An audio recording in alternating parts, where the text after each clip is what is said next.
Senador Marcos Rogério, desde que o governador Bianco reestruturou as finanças do estado de Rondônia, organizou a arrecadação do estado de Rondônia, de lá para cá, com o governo Cassol, com o governo Confúcio Moura, os dois governos dele, o próprio governo Marcos Rocha, tem batido recorde de arrecadação. Esse é um estado que arrecada muito, tem muito dinheiro em caixa. A Assembleia Legislativa, para você ter uma ideia, votou no ano passado um orçamento de 10 bilhões de reais, mesmo em pandemia. É maior do que o de 2020, maior que o de 2019.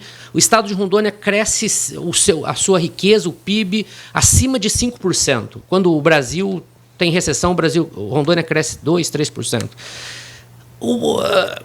O Detran, a máquina de arrecadar dinheiro no estado de Rondônia, não se imprime mais documento, o documento é digital, mas continua cobrando a mesma tarifa, o mesmo dinheiro do cidadão.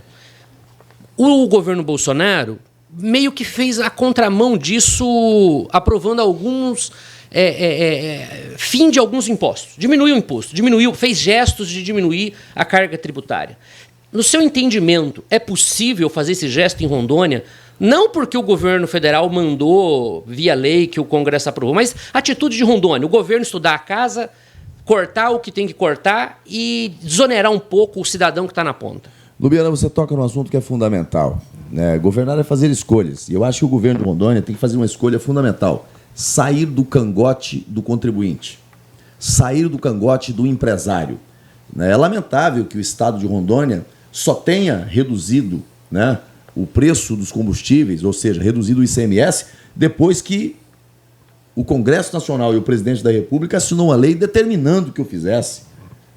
Eu não entendo alguém que diz que é aliado do Bolsonaro, que o tempo todo bateu no peito dizendo que era não, que é amigo, que é aliado, e o presidente pedindo, fazendo apelo aos governadores para que fizesse gestos para aliviar o preço dos combustíveis para os brasileiros, e aqui não fez. Só foi fazer depois que a lei obrigou e o Supremo Tribunal Federal disse, olha, tem que fazer.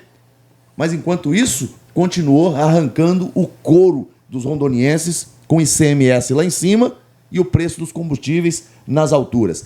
É possível, sim. O presidente Bolsonaro reduziu os impostos federais em mais de 200 itens.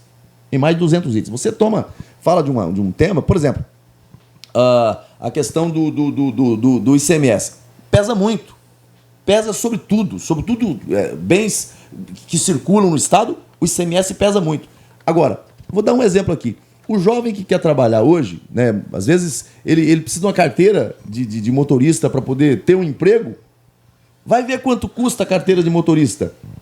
Sabe? O que antigamente era um valor menor, simbólico, hoje virou se o cidadão não tiver um bom emprego ou não for no banco fazer um financiamento, ele não consegue fazer a carteira de habilitação. Isso não combina com Rondônia, isso é um desestímulo à empregabilidade do jovem. O cidadão vai buscar o jovem vai buscar o primeiro emprego e às vezes ele poderia ser um motorista, porque às vezes não é nem para motorista, mas tem como requisito na admissão desse jovem no mercado de trabalho se ele é habilitado ou não. Agora, o Estado não incentiva, então no nosso governo nós vamos ter um olhar muito atencioso em relação a isso. Nós precisamos de reduzir o peso dos impostos para o contribuinte, especialmente para o empresário do estado de Rondônia, mas, sobretudo, esse olhar também para o nosso jovem. Nós temos que melhorar, ter uma política que reduza o custo dessa habilitação para o jovem ou para quem está na busca do primeiro emprego.